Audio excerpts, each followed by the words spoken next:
എല്ലാവർക്കും ഷീവാസ് ട്രാവൽ സ്റ്റോറിയിലേക്ക് സ്വാഗതം.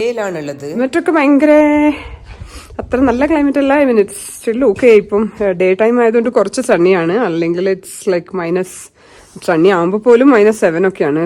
കുറച്ചും കൂടെ രാത്രിയാകുമ്പോൾ -13 ആവും. അങ്ങനെയാണ് ടെമ്പറേച്ചറിന്റെ ഇതുള്ളത്. അപ്പൊ പൂപ്പൻതാടി ഗ്രൂപ്പിൽ നിന്ന് അവർ ചെയ്യുന്ന ഒന്നാണ് ലേ സൈറ്റ് സീയിങ്ങിന്റെ ഒരു വിസിറ്റും പിന്നെ ട്രക്ക് ചെയ്യണമെങ്കിൽ ചാദർ ട്രക്കും. അപ്പൊ ഞങ്ങൾ ചെയ്യാൻ പോകുന്നത് ചാദർ ട്രക്കാണ്. 2-3 ദിവസം അക്ലിമറ്റൈസേഷൻ വേണം. അപ്പൊ അക്ലിമറ്റൈസേഷന്റെ ഡേ കഴിഞ്ഞു. അത് കഴിഞ്ഞ് നമ്മൾ മെഡിക്കൽ ചെക്കപ്പിന് വന്നിട്ടുണ്ട്. ആദ്യം മെഡിക്കൽ ചെക്കപ്പ് ചെയ്ത് അത് ഫിറ്റ് ആണെന്ന് ഡിക്ലെയർ ചെയ്താൽ മാത്രമേ അതിന്റെ ചാദർ ട്രക്കിന് അലൗ ചെയ്യുള്ളൂ. അപ്പം മെയിനായിട്ട് നമ്മളെ BP, മെഡിക്കൽ ഹിസ്റ്ററി, എന്തെങ്കിലും മരുന്ന് എടുക്കുന്നുണ്ടോ അതൊക്കെ, പിന്നെ ഈ ഹൈ ആൾട്ടിറ്റ്യൂഡ് ഓൾറെഡി വന്നിട്ടുണ്ടോ, പിന്നെ എന്താണ് പൾസ് ഓക്സിമീറ്ററിൽ അതാണ് ഓക്സിജൻ ലെവലാണ് സ്പെസിഫിക് ആയിട്ട് ചെക്ക് ചെയ്യുന്നത്. അത് കഴിഞ്ഞ് എല്ലാ ഡേറ്റയും ഇവിടെ കളക്ട് ചെയ്ത് പിന്നെ കുറേയധികം പെർമിഷൻസും അതിൻ്റെ ഒരു ഫീയും അങ്ങനെയൊക്കെ പേ ചെയ്യാനുണ്ട്. എൻവയൺമെൻറ്റൽ ഫീ, പ്രൊട്ടക്ഷൻ ഫീ, അങ്ങനെ ഇങ്ങനെയൊക്കെ പറഞ്ഞിട്ട്. അപ്പോൾ അതൊക്കെ നമ്മളവിടെ ഒരുമിച്ച് പേ ചെയ്യണം. അപ്പം നമ്മൾ ഓരോരാളായിട്ട് ഈ ഫുൾ മെഡിക്കൽ ചെക്കപ്പിൻ്റെത് ചെയ്ത് ഫിറ്റ് ആണെന്ന് ആവോ ഇല്ലയോ എന്നുള്ള ഒരു എക്സൈറ്റ്മെന്റിൽ ഒക്കെ ആയി. ഇതാണ് ഇൻഷുറൻസിന്റെ ഫോർ 7 days 990 അല്ലെങ്കിൽ 1250 10 days. അങ്ങനെയാണ് ഇതിന്റെ റേറ്റ്. ഇപ്പോൾ ഇൻഷുറൻസ് മാൻഡേറ്ററി ആയിട്ട് ഇവിടെ വന്നിട്ട് എടുക്കണം. അതിനകത്താണ് അഡ്വഞ്ചർ, ഇതിന്റെ ഇവക്വേഷനും അതൊക്കെ കവർ ചെയ്യുന്ന ഇൻഷുറൻസ് ആണ്. അപ്പൊ അതിന്റെ പേപ്പർ വർക്ക് ഇവിടെ നടക്കാണ്. ഞങ്ങളെല്ലാവരും വെയിറ്റ് ചെയ്യാണ്. Tashi is waiting on behalf of us. എല്ലാവരും മെഡിക്കലി ഫിറ്റ് ആണെന്ന് അറിഞ്ഞു. ആ സന്തോഷം സെലിബ്രേറ്റ് ചെയ്യാൻ back to Julia cafe. Peach tea and then what, Kashmir kahwa ബാക്കി വരാനുണ്ട്.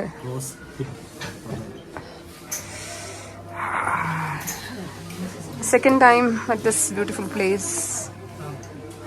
എന്തായിരുന്നു? Julia cafe. Getting prepared for chadar. The day starts today. Okay, the ranjar layer ഇട്ടിട്ടുണ്ട്. അപ്പൊ ഇന്നാണ് ട്രെക്ക് തുടങ്ങുന്നത്. അതിന്റെ എക്സൈറ്റ്മെന്റിലാണ് എല്ലാവരും. രാവിലെ തന്നെ ഫാത്തിമാജി ഉണ്ടാക്കിയ ബ്രേക്ക്ഫാസ്റ്റ് ഒക്കെ നമ്മൾ കഴിച്ച് പൂരിയും പൊട്ടാറ്റോ കറിയും ഒക്കെ കഴിച്ചിട്ടാണ് പുറപ്പെടുന്നത്. വണ്ടിയിൽ ഒരു 3-3.5 മണിക്കൂർ പോകണം. അത് കഴിഞ്ഞിട്ടാണ് നമ്മുടെ ആക്ച്വൽ ട്രക്ക് സ്റ്റാർട്ട് ചെയ്യാൻ പോണത്.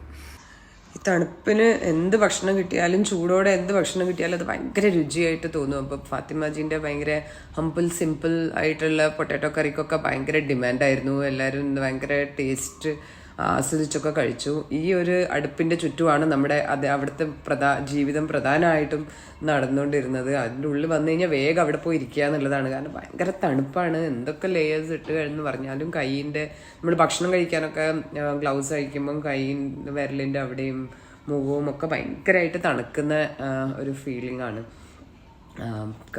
ഫാത്തിമാജി കാർഗിലിനെ വന്നിട്ട് അവിടെ താമസിക്കുകയായിരുന്നു.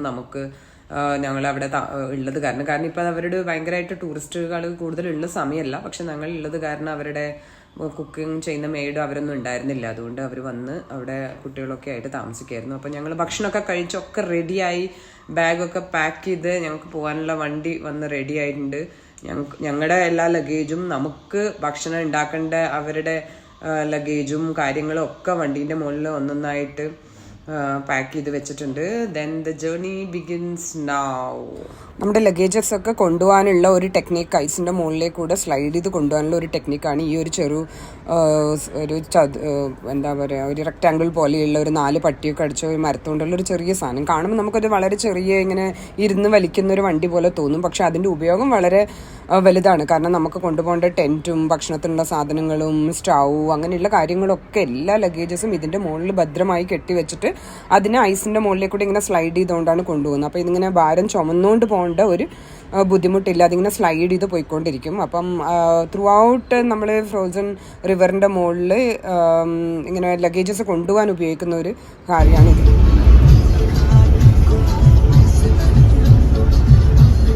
നല്ല ചിരിയൊക്കെ ആയിട്ട് ആൾക്കാർ ഇരിക്കുന്നുണ്ട്. നല്ല ചിരിയായിട്ട് കുറച്ച് ഇതിനകത്ത് നടക്കുമ്പോഴും ഞാൻ വീഡിയോ എടുക്കുന്നതായിരിക്കും. അപ്പോഴും ഇതിൽ പറയാത്ത ചിരി വേണം. ലേ ഹൈവേയിലേക്കുള്ള ഇവിടെയുള്ള ഒരു ജേർണി ഭയങ്കര എക്സൈറ്റിംഗ് ആണ്. ഭയങ്കര നമുക്കത് ഇങ്ങനെ ഒരു സ്ഥലമോ എന്ന് നമുക്ക് തോന്നിപ്പോകുന്ന തരത്തിലുള്ള റോഡും അതിന് ചുറ്റും കാണുന്ന മൗണ്ടെയിൻസും ഒക്കെയാണ്. അപ്പം നമ്മൾ ഈ കാർഗിൽ റൂട്ടിൽ പോകുന്ന ആ ഹൈവേയിലെ കൂടിയാണ് നമ്മൾ പോകുന്നത്. ഈ hall of fame, Patthar Sahib, അതൊക്കെ ആ ഒരു റൂട്ടിലാണ് വരുന്നത്. ലേ സൈറ്റ് സീയിങ്ങിന് ആൾക്കാർ പോയിട്ടുണ്ടെങ്കിലും മിക്കപ്പോഴും എല്ലാ സ്ഥലങ്ങളും കവർ ചെയ്യാൻ വേണ്ടിയിട്ട് ഈ ശ്രീനഗർ കാർഗിലിലേക്കൂടെ പോകുന്ന ആ ഒരു ഹൈവേയിലേക്കൂടെ 2 ഹൈവേ ആണ് പ്രധാനമായിട്ടുള്ളത്. ഒന്ന് കാർഗിൽ ശ്രീനഗർ ഹൈവേ, മറ്റേത് മണാലി ലേയിലേക്ക് വരുന്ന ഒരു ഹൈവേ. ആ ഒരു 2 റൂട്ടും ഭയങ്കര എക്സൈറ്റിംഗ് ആയിട്ടുള്ള ഒരു റൂട്ടാണ്. അപ്പോൾ അതിലേക്കൂടെ നമുക്ക് ഒത്തിരി ദൂരം പോകാനുണ്ട്. നിമ്മു എന്ന് പറയുന്നതാണ് ആദ്യത്തെ ഒരു വില്ലേജ് നമ്മൾ ക്രോസ് ചെയ്യുന്ന ഈ ഒരു റൂട്ടിൽ. അപ്പോൾ ആ ഒരു 3.5 മണിക്കൂറിൻ്റെ ഒരു ഓൺ റോഡ് ജേണിയാണ്. പക്ഷെ ആ 3.5 മണിക്കൂർ ഇങ്ങനെ നമ്മൾ അന്തം വിട്ട് കുന്തം വിഴുങ്ങിയ പോലെ നിൽക്കുക എന്ന് പറയില്ല, അങ്ങനെ ഒരു നമ്മളെ അതിശയിപ്പിക്കുന്ന തരത്തിലാണ് ഇത്. ഐസ് ഹോക്കി കളിക്കുന്ന കണ്ട ആ ഒരു സ്ഥലമാണിത്. ഐസിന്റെ മുകളിൽ ഒത്തിരി കുട്ടികൾ കളിക്കുന്നുണ്ടായിരുന്നു. അപ്പോൾ കാണുന്ന കാഴ്ചകൾ ഭയങ്കര അത്ഭുതം നിറക്കുന്നതാണ്. നമ്മൾ റെഗുലർലി കാണുന്ന കാഴ്ചകളല്ല. പിന്നെ മൗണ്ടെയിൻസ് ആണെങ്കിലും ഇങ്ങനെ മണ്ണുകൊണ്ട് നിറഞ്ഞു നിൽക്കുന്ന മൗണ്ടെയിൻസ് ആണ്, അല്ലാണ്ട് ഇങ്ങനെ ഗ്രീനറിയോ അങ്ങനെയൊന്നും ഉള്ളതല്ല. അപ്പോൾ അവരുടെ ഓരോ മലകളുടെയും ടെക്സ്ചർ തന്നെ മാറ്റമാണ്. ചിലത് ഇങ്ങനെ ഭയങ്കര ഫൈനായിട്ടുള്ള സാൻഡ് ആയിരിക്കും, ചിലത് ചെറിയ ചെറിയ ബൗൾഡേഴ്സ് പോലെയുള്ള അങ്ങനത്തതായിരിക്കും, ചിലത് ഇങ്ങനെ ഭയങ്കര ഹാർഡ് റോക്സ് ആയിരിക്കും. പക്ഷെ എല്ലാത്തിൻ്റെയും കളർ ഏകദേശം ഒരു ബ്രൗണിഷ് ഇതിൽ വരുന്നതാണ്. അതിനകത്തൊരു ബീട്രൂട്ടിൻ്റെ കളറൊക്കെ ഉള്ള ഒരു മൗണ്ടെയിനൊക്കെ നമ്മൾ കണ്ടിട്ടുണ്ടായിരുന്നു. അപ്പം ഈ ലേയിൽ കാണുന്ന തരത്തിലുള്ള ഒരു മൗണ്ടെയിൻസും കാര്യമൊക്കെ നമ്മൾ ഇവിടെ മാത്രമേ കാണുള്ളൂ എന്ന് പറയുന്നതിൽ ഒരു സംശയവും വേണ്ട. ലേ ലഡാക്ക് എന്നുള്ള ഒരു സ്ഥലം നമ്മൾ കണ്ടു കഴിഞ്ഞാൽ മാത്രമേ നമുക്ക് അങ്ങനെ ഒരു സ്ഥലം ഉണ്ടെന്ന് പോലും ബിലീവ് ചെയ്യാൻ പറ്റുള്ളൂ എന്ന് എനിക്ക് പലപ്പോഴും തോന്നിയിട്ടുണ്ട്. അപ്പോൾ നമ്മൾ ഫയാങ് എന്ന് പറയുന്ന സ്ഥലത്താണ് എത്തിയിട്ടുള്ളത്. ഇവിടെയാണ് അതിൻ്റെ ചെക്ക് പോയിന്റ്, എല്ലാ ഡോക്യുമെന്റ്സും ഇതൊക്കെ വെരിഫൈ ചെയ്തിട്ട് വന്ന ഓരോ വണ്ടികളെ ഇവിടെ നിർത്തി അവർ വെരിഫൈ ചെയ്തിട്ടാണ് ഉള്ളിൽ പോണേ. അപ്പോൾ വണ്ടികളൊക്കെ ഇങ്ങനെ വരിയായി നിൽക്കുന്നതാണ്. ഓരോ ഗ്രൂപ്പിൻ്റെയാണ് ഇത്. ഇവിടുന്ന് അങ്ങോട്ടുള്ള റോഡിൻ്റെ ഒരു ഭംഗി ഭയങ്കര രസമാണ്, ഭയങ്കര ബ്യൂട്ടിഫുള്ളാണ്. ഇവിടെ എത്തിക്കഴിഞ്ഞാൽ ഒരു ചെറിയൊരു ജനറൽ സ്റ്റോറുണ്ട്. ഇൻ കേസ് എന്തെങ്കിലും മറന്നിട്ടുണ്ടെങ്കിലോ വാങ്ങിക്കണമെങ്കിൽ എല്ലാവരും ഈ കിട്ടിയ സമയത്തൊന്ന് പുറത്തിറങ്ങി നടന്നു. ദേ എല്ലാവരും കയറാൻ പോവാണ്. Somebody is trying to run with boots.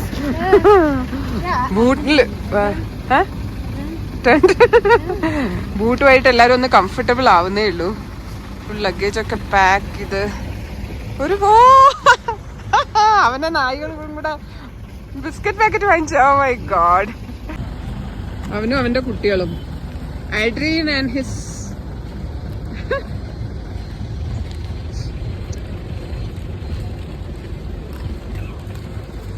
ഭയങ്കര ദാനധർമ്മിഷനാണ് കിട്ടിയ അവസരത്തിൽ. ഇപ്പൊ നായ്ക്കളൊക്കെ കാണാൻ ഭയങ്കര രസമാണ്.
Pathar Sahibinde on the way.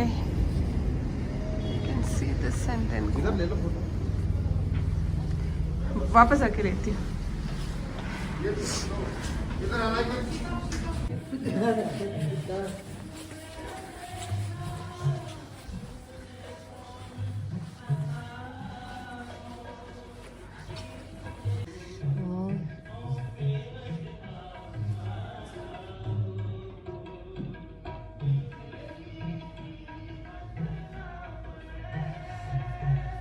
Patthar Sahib എന്ന് പറയുന്നതിൻ്റെ ഒരു വലിയൊരു കല്ലാണിത്, കരിങ്കല്ല്.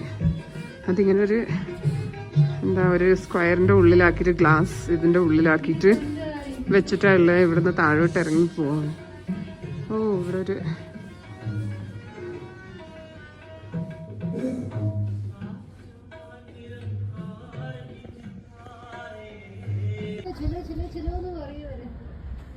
ഇപ്പൊ പറ്റില്ല.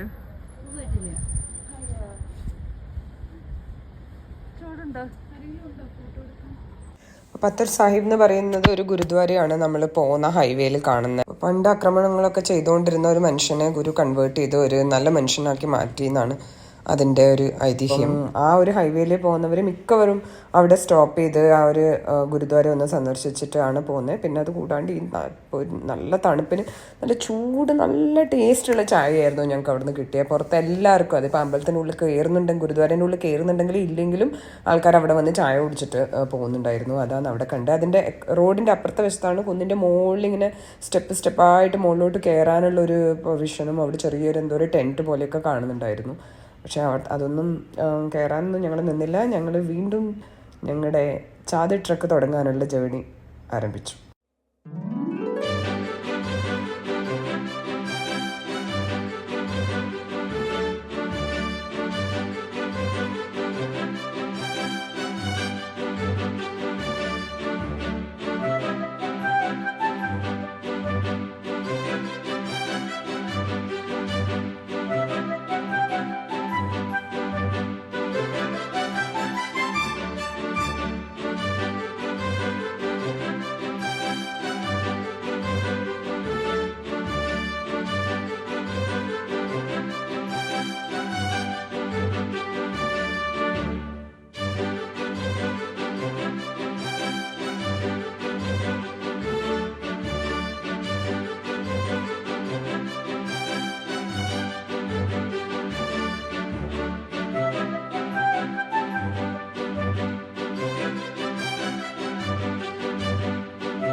ട്രെക്ക് സ്റ്റാർട്ട് പോയിന്റ് എത്തി എന്നാ പറയണേ. റോഡിന്റെ നടുവിലാണ്, പക്ഷെ എവിടുന്നാ സ്റ്റാർട്ട് ചെയ്യുന്ന എല്ലാ വണ്ടികളും അവിടെ നിർത്തി.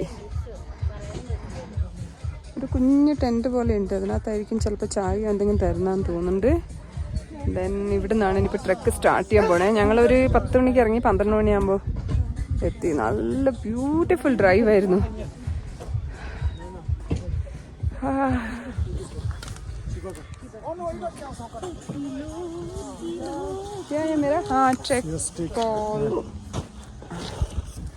ട്രക്കിന് വേണ്ട സാധനങ്ങളൊക്കെ അവര് താഴോട്ട് പോണെയാന്ന് തോന്നുന്നുണ്ട്. ഓക്കെ, ഇവിടെയാണ് ടെന്റൊക്കെ. ടെന്റിലേക്ക് വേണ്ട സാധനങ്ങളൊക്കെ മുകളിൽ നിന്ന് വണ്ടിയിൽ കൊണ്ടുവന്ന് ഇവിടെ നിന്ന് എടുത്ത് കൊണ്ടുപോകാനൊക്കെ.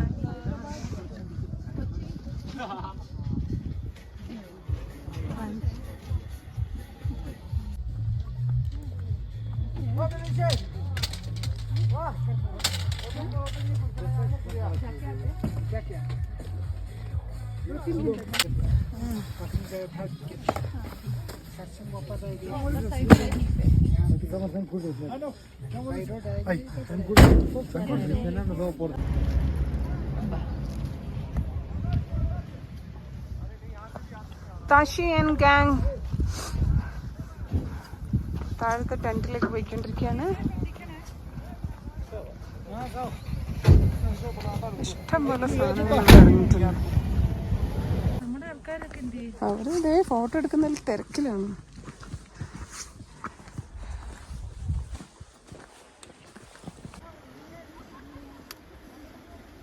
ഫ്ലാഗൊക്കെ വെച്ചിട്ട് ഐസിന്റെ മുകളിൽ നേരത്തെ വന്ന ഗ്രൂപ്പ് ഫോട്ടോസൊക്കെ എടുക്കുന്നതാണോ? എല്ലാവരും താഴെ സെറ്റിലായി ഇന്ന് ലഞ്ചൊക്കെ ഉണ്ടാക്കാൻ നോക്കുന്ന പരിപാടികളാണ്. കുറച്ചിവിടെ ഇപ്പോൾ ഐസിൽ കൂടെ വണ്ടിയിൽ സാധനങ്ങളൊക്കെ കൊണ്ടുപോകുന്നുണ്ട്. എൻ്റെ മുകളിലൂടെ നടന്നു പോകുന്നുണ്ട്. ഇത്രയും വലിയ കുന്നിൻ്റെ താഴെയാണ്. അതിൻ്റെ അറ്റെത്തുന്നില്ല. ഞങ്ങളുടെ ടീം ദേ നടന്ന് പോകുന്നുണ്ട്.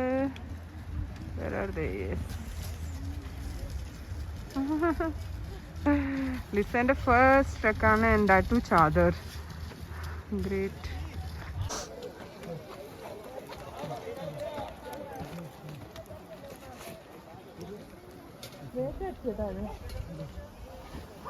പക്ഷെ നല്ല ഡിഫിക്കൽട്ടി ഉണ്ട് ഇവിടെ നിന്ന് ഇറങ്ങാൻ. കയറൊക്കെ പിടിച്ചൊന്ന് വെച്ചിട്ട് വേണം ഇറങ്ങാൻ.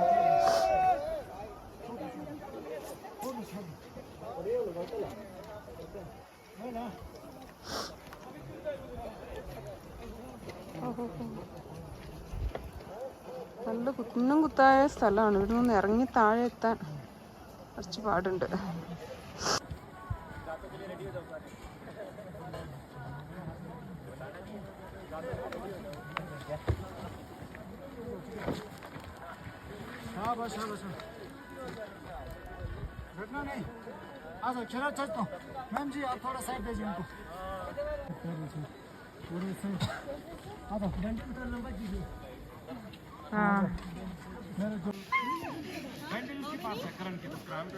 ഫ്രോസൺ ആയി കിടക്കുന്ന ഒരു റിവറിന്റെ ഒരു വ്യൂ കണ്ടോ? വലിയ ഒരു റിവർ അങ്ങനെ തന്നെ ഫ്രോസൺ ആയിട്ട് കിടക്കുന്നത്. ഇത് എൻഡ് ടു എൻഡ് അതിന്റെ ലെങ്ത്തിൽ മുഴുവൻ ഫ്രോസൺ ആയിട്ടാണുള്ളത്. അതിന്റെ ആ ഒരു ആചാനബാഹുത്വം കാണുമ്പോൾ തന്നെ ഭയങ്കര പേടിയാവുന്നുണ്ട്. തിരിച്ചു വന്നവരാണ് അവിടെ നിന്ന് കുറേ ഫോട്ടോസൊക്കെ എടുക്കുന്നത്. അവർക്ക് ആ ട്രക്ക് സക്സസ്ഫുള്ളി കംപ്ലീറ്റ് ചെയ്തതിൻ്റെ ഭയങ്കര ഹാപ്പിനെസ് ഒക്കെയാണ്. ഞങ്ങൾ ആദ്യമായിട്ട് ഇങ്ങനെ ഒരു ഇത് കണ്ടതിൻ്റെ ഒരു എക്സൈറ്റ്മെൻറ്റിലും അതിലൂടെ ഇനി 3-4 ദിവസം നടക്കേണ്ടതാണ്, അതിൻ്റെ ഒക്കെ ഒരു കാര്യങ്ങളൊക്കെ ചെയ്ത് നോക്കുമായിരുന്നു. നമ്മൾ വേറെ പല ട്രെക്സും ചെയ്തിട്ടുണ്ടെങ്കിലും ഇങ്ങനെ ഒരു ട്രെക്ക് ഇത് ആദ്യമായിട്ടാണ്. നോർമലി ട്രെക്ക് എന്ന് പറഞ്ഞാൽ നമ്മൾ മലേൻ്റെ ഉള്ളിലെയും കാടിൻ്റെ ഉള്ളിലെയും അങ്ങനെയൊക്കെ പോകുന്നത്. ഒരു ഫ്രോസൺ റിവറിൻ്റെ ഒരു നദീൻ്റെ മുകളിലേക്ക് കൂടെ നടന്നു പോവുക എന്ന് പറയുന്നത് ഭയങ്കര ക്യൂരിയസ് ആയിരുന്നു എല്ലാവരും. എങ്ങനെയാണ് ഇത് നടക്കണ്ടേ അങ്ങനെയൊക്കെ. പിന്നെ നദി ഇങ്ങനെ ഫ്രോസൺ ആയത് എല്ലാ സ്ഥലത്തും ഒരുപോലെയല്ല. അപ്പോൾ അതിൻ്റെ ഒരു നടക്കേണ്ട ഒരു ടെക്നിക്കും കാര്യങ്ങളൊക്കെ ഉണ്ട്. അപ്പോൾ ആദ്യം കുറച്ച് അതിൻ്റെ മുകളിൽ നിന്ന് അതൊക്കെ ഒന്ന് പരിചയപ്പെടുക, നടന്നൊന്ന് പ്രാക്ടീസ് ചെയ്ത് നോക്കുക. പിന്നെ അതിൻ്റെ ചുറ്റുമുള്ള കാര്യങ്ങളും ഇതിന് മുകളിൽ എങ്ങനെയാണ് കുറച്ച് ദിവസം ഭക്ഷണം ഉണ്ടാക്കുക, എവിടെയാണ് ടെൻറ്റ് കെട്ടുക, എവിടെയാണ് കിടക്കുക, ഈ ഐസിൻ്റെ മുകളിലാണോ, അങ്ങനെയൊക്കെയുള്ള കുറേ അധികം തോട്ട്സ് ആണ് ആ ഒരു നിമിഷത്തിൽ മനസ്സിലേക്കൂടെ പോയിക്കൊണ്ടിരുന്നത്. പോയി വന്ന് തിരിച്ചു വന്ന് ആൾക്കാരുടെ സന്തോഷം കാണുമ്പോൾ അതിൽ കൂടുതൽ എക്സൈറ്റ്മെൻറ്റ്. അപ്പോൾ ഒരു വല്ലാത്തൊരു നിമിഷമായിരുന്നു ആദ്യം തന്നെ ആ ഫ്രോസൺ റിവറിലേക്ക് ഇറങ്ങിയ ആ ഒരു ടൈം.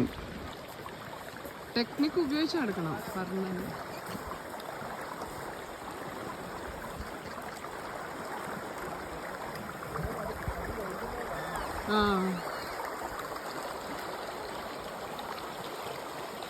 നല്ല ഒഴുക്കുള്ള വെള്ളമാണ്, നല്ല ഫാസ്റ്റായിട്ട് പോകുന്നുണ്ട്. ട്രക്ക് കഴിഞ്ഞ് വന്നവര് അവരിതാ തിരിച്ചു പോവാൻ വേണ്ടി കയറുന്ന കാണാം.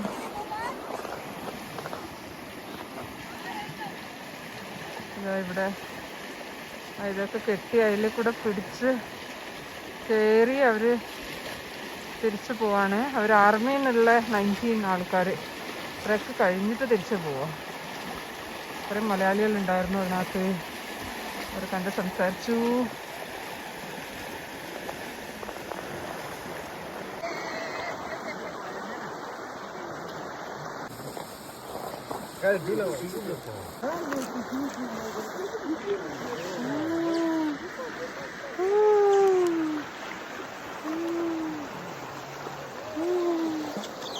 ഇങ്ങനെ ഒരു സ്ഥലം.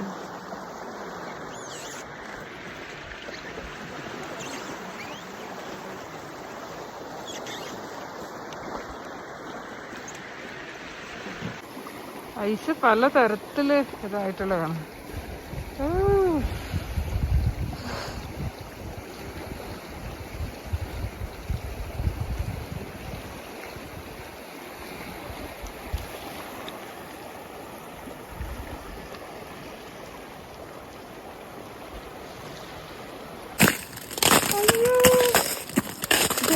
ഇത് അത്ര ഉറച്ചിട്ടില്ല, അതാണ് ഇങ്ങനെ പേടിയാണ്.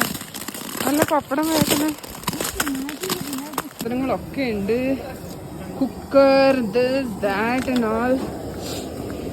പഴമൊക്കെ വയ്യാത്തൊക്കെ കത്തിച്ച് ഇതൊക്കെ ആക്കുന്നുണ്ട്, ഒക്കെ റെഡിയാക്കുന്നുണ്ട്. ൊക്കെ നല്ല സ്ഥലമൊക്കെ ഉണ്ടാക്കി വെച്ചിട്ടുണ്ട്. Luxury on ice.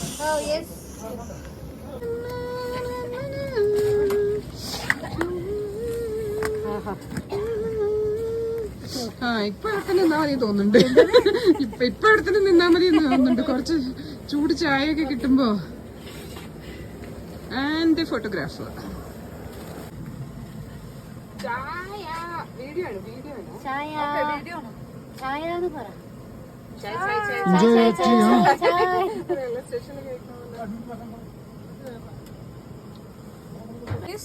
Half. Only half. Thank you.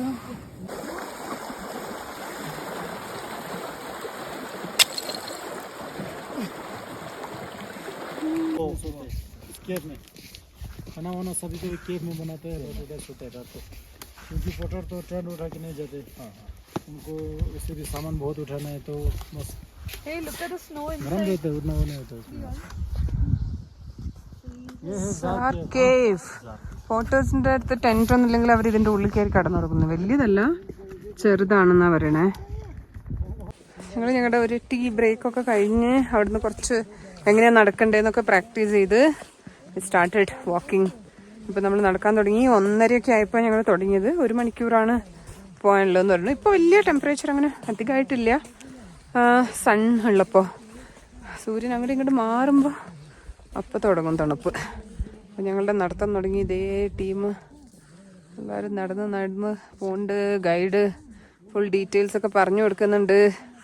അങ്ങനെയൊക്കെ. അപ്പോൾ day 1 is going well so far for Chadar trek. Trek പോളിൻ്റെ ആവശ്യമില്ല. ഞങ്ങൾ കൊണ്ടുവന്ന ട്രെക്ക് പോളൊക്കെ ഇതേ എൻ്റെ പിറകിൽ കാണുന്നില്ലേ, അത് ഞങ്ങളിവിടെ കയറ്റി വെച്ചു. ആ ട്രെക്ക് പോളിനോണ്ട് ഇവിടെ ആവശ്യമില്ല. പിന്നെ അത് ടോർച്ച് കണക്റ്റഡ് ആയിട്ടുള്ള ട്രെക്ക് പോള് കിട്ടിയില്ലേന്ന്, അപ്പോൾ അത് വാങ്ങിച്ചു. അത് നമുക്ക് വാഷ്റൂമൊക്കെ പോകണമെങ്കിൽ വേണമെങ്കിൽ അത് ഉപയോഗിക്കാം.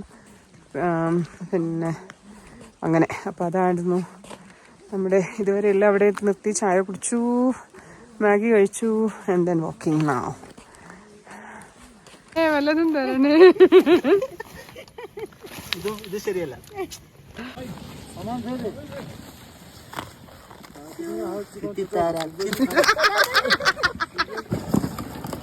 दे ഞങ്ങളെ പോട്ടർ പോകുന്നു. ക്രേസി ട്രെക്കേഴ്സ് ഉച്ച ഉറക്കത്തിലാണ് ഐസിന്റെ മുകളില്.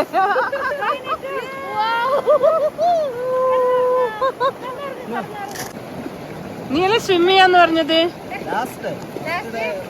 ഇവിടുന്ന് ഒരു ട്രയൽ തുടങ്ങിക്കോ. റിവറിന്റെ ചില സ്ഥലത്ത് റിവർ നല്ല കുത്തി ഒഴുകി പോകുന്ന കാണാൻ ചെറിയൊരു ഇതുപോലെ, പക്ഷെ ഇവിടെ ഇങ്ങനെ ഭയങ്കര ശാന്തമായിട്ട്, പക്ഷെ അതിന്റെ മുകളിൽ ഇങ്ങനെ ഡിഫറെന്റ് ഡിസൈൻസിൽ ഐസ് ആയിട്ടാണ് പോകുന്നത്.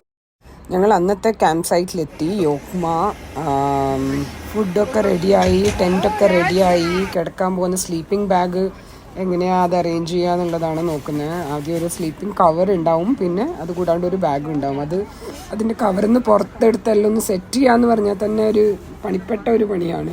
അപ്പോൾ ആദ്യം ആ സ്ലീപ്പിംഗ് ബാഗിനൊന്ന് റെഡിയാക്കി, അതിൻ്റെ സ്ലീപ്പിംഗ് ബാഗിൻ്റെ ഉള്ളിൽ ആ സ്ലീപ്പിംഗ് കവർ വെച്ചിട്ട് രണ്ടിനും മുന്നിൽ ഇങ്ങനെ സിബ്, ടോ ടു ഹെഡ് ഒരു സിബ് ഉണ്ടാവും. അപ്പോൾ അത് വെച്ചിട്ടാണ് നമ്മൾ അതിൻ്റെ ഉള്ളിൽ കയറിയിട്ടാണ് ഉറങ്ങുക. കുറച്ച് കഴിഞ്ഞ് ആദ്യം കയറുമ്പോൾ തണുപ്പൊക്കെ ആയിരിക്കും, കുറച്ച് കഴിയുമ്പോൾ നല്ല സുഖം അതിൻ്റെ ഉള്ളിൽ കിടന്നുറങ്ങാൻ. പിന്നെ പിറ്റേ ദിവസം വീണ്ടും അത് ഒക്കെ ഒന്ന് ഫോൾഡ് ചെയ്ത് ആ കവറിൻ്റെ ഉള്ളിൽ കയറ്റുക എന്നുള്ളത് ഒരു പണിപ്പെട്ട പണിയാണ്. അപ്പം ഞാൻ അതാണ് ചെയ്യാൻ നോക്കുന്നത്. പക്ഷെ അത് വീഡിയോയിൽ അത്ര ക്ലിയർ ആയിട്ടൊന്നും കാണുന്നില്ല. ഇങ്ങനെ തുറന്നിട്ടാണ് ഉണ്ടാവുക താഴെ വെച്ചിട്ട്. പിന്നെ ആ തുറന്നെടുത്താണ് നമ്മൾ സിബ് ചെയ്യേണ്ടത്. അങ്ങനെ വലിച്ച് കയറ്റി കഴിഞ്ഞാൽ നമ്മളിങ്ങനെ കഴുത്ത് വരെ സിബ് വരും. ഈ ഗ്ലൗസ് ഇട്ടിട്ട് എന്ത് പണി ചെയ്യാനും ഭയങ്കര ബുദ്ധിമുട്ടാണ്. ഗ്ലൗസ് അഴിക്കാനാണെങ്കിൽ അതിലും വലിയ ബുദ്ധിമുട്ട്, കാരണം തണുത്ത് വരയ്ക്കുക. കൈയിൻ്റെ വിരലും കാലിൻ്റെ വിരലൊക്കെയാണ് ഏറ്റവും ആദ്യം തണുത്ത് വരയ്ക്കുക. അപ്പോൾ നമുക്കായിട്ടുള്ള ഒരു പ്രൈവറ്റ് ഫ്രോസൺ റിവർ ഷോർ പോലെയുള്ള ഒരു സ്ഥലമായിരുന്നു യോക്മ. ഞങ്ങൾ ഏറ്റവും കൂടുതൽ ഇഷ്ടപ്പെട്ട ക്യാമ്പ് സൈറ്റും യോക്മയായിരുന്നു. ഞങ്ങളുടെ 3 കുഞ്ഞു ടെൻറ്റും ഞങ്ങൾ 4-5 ആൾക്കാരും ആ ഫ്രോസൺ റിവറും അത് മാത്രമായിരുന്നു യോക്മയിൽ ഉണ്ടായിരുന്നത്. It was such serene ambience. ഞങ്ങൾക്ക് അവിടെ നിന്ന് തന്നെ മുന്നോട്ട് പോകണം തന്നെ ഉണ്ടായിരുന്നില്ല. അത്രയും രസമായിരുന്നു യോക്മയിലുള്ള ക്യാമ്പ് സൈറ്റ്. ഞങ്ങൾ നന്നായിട്ട് എൻജോയ് ചെയ്തു. അപ്പോൾ എൻ്റെ സ്ലീപ്പിംഗ് ബാഗ് റെഡിയായി, ഞാൻ ഉറങ്ങാൻ പോവാണ്. നന്നായിട്ട് തണുത്ത് വരക്കുന്നുണ്ട്. എത്രയും പെട്ടെന്ന് ഉറങ്ങി പിറ്റേന്ന് രാവിലെ നേരത്തെ എഴുന്നേറ്റിട്ട് അടുത്ത ദിവസത്തെ വാക്ക് തുടങ്ങണം. ഇന്ന് ഞങ്ങൾ ജസ്റ്റ് 1-1.5 മണിക്കൂർ മാത്രമേ വാക്കിംഗ് ചെയ്തിട്ടുള്ളൂ. നാളെ വലിയ ലോങ് ഡേ ആണ്. അപ്പം ഞങ്ങൾക്ക് അടുത്ത ക്യാമ്പ് സൈറ്റിൽ എത്തുന്ന വരെയുള്ള വാക്കിംഗ് ആ ഡിസ്റ്റൻസ് നമുക്ക് കവർ ചെയ്യാനുണ്ട്. അപ്പം നല്ല രീതിയിൽ ഉറങ്ങാന്നുള്ളത് വളരെ ഇമ്പോർട്ടൻ്റ് ആണ്. നന്നായി വെള്ളം കുടിക്കുക എന്നുള്ളത് ഇമ്പോർട്ടൻ്റ് ആണ്. നമുക്ക് ഹെഡേക്കും കാര്യമൊന്നും ഉണ്ടാവാൻ പാടില്ല, ആൾട്ടിറ്റ്യൂഡ് സിക്നസ് ഉണ്ടാവാൻ പാടില്ല. അപ്പോൾ എല്ലാ കാര്യങ്ങളും ഇമ്പോർട്ടൻ്റ് ആണ്. ശരിയായി വന്നാൽ മാത്രമേ നാളത്തെ ട്രക്ക് നടക്കുള്ളൂ. വിശേഷങ്ങൾ ഇനി എല്ലാ വ്ളോഗിലും നിങ്ങൾക്ക് കാണാം 1 by 1 ആയിട്ട്. ഇതുവരെ സബ്സ്ക്രൈബ് ചെയ്തിട്ടില്ലെങ്കിൽ please subscribe the channel and share your comments and thoughts. നിങ്ങൾ ലഡാക്ക് ട്രിപ്പിന് പോകാൻ പ്ലാൻ ചെയ്യുന്നുണ്ടെങ്കിൽ അപ്പൂപ്പൻ താടിയായിട്ട് കോൺടാക്ട് ചെയ്യാം, അല്ലെങ്കിൽ എന്നോട് കോൺടാക്ട് ചെയ്യാം. I can connect you with dum. Thank you.